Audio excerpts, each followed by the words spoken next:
আমার মতো হাজারো প্রবাসী দুঃখ কষ্ট বেদনায় প্রবাসের মাটিতে জীবন দেয়, সেরকমই একটা ভিডিও যে কে শান্ত ভাই তুলে ধরছে। চলুন আগে ভিডিওটা দেখি।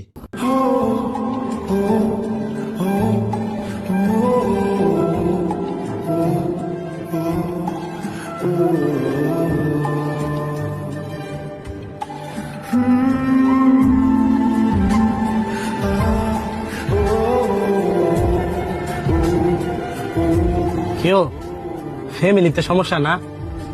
শুনো ভাই, ফ্যামিলিরই সমস্যা মৃত্যুর আগ পর্যন্ত থাকবো, তাই বলে এত ভাঙ্গা পড়লে হইব?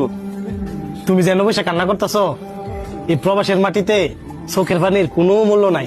সবাই সবার কাজ নিয়ে ব্যস্ত, দেখার মতন কেউ নাই। এই প্রবাসের মাটিতে হাজারো কষ্ট বুকে চাপা দিয়ে রাখতে হইব, এখানে কেউ কারো কষ্টের ভাগ নেয় না। আর কত কষ্ট বুকে চাপাতে রাখবো? বউরে কিছু দিলে মায়ের রাগ করে, মারে কিছু দিলে বউ রাগ করে।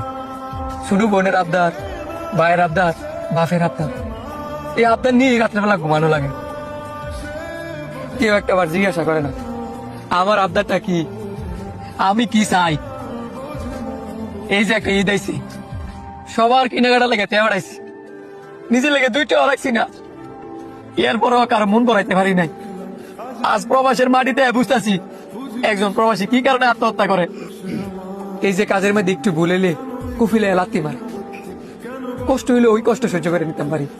এই যে বন্ধুরা কষ্ট দেয়, ওই কষ্ট সহ্য করে নিতাম পারি। এই যে আত্মীয় স্বজন কষ্ট দেয়, ওই কষ্ট সহ্য করে নিতাম পারি। কিন্তু যে ফ্যামিলির লেগা এই প্রবাসের মাটিতে এত কষ্ট করতেছি, ওই ফ্যামিলি থেকে যদি কষ্ট দেয়, ওই কষ্ট আমি কেমনে সহ্য করে নিবো ভাই? আপনি কর,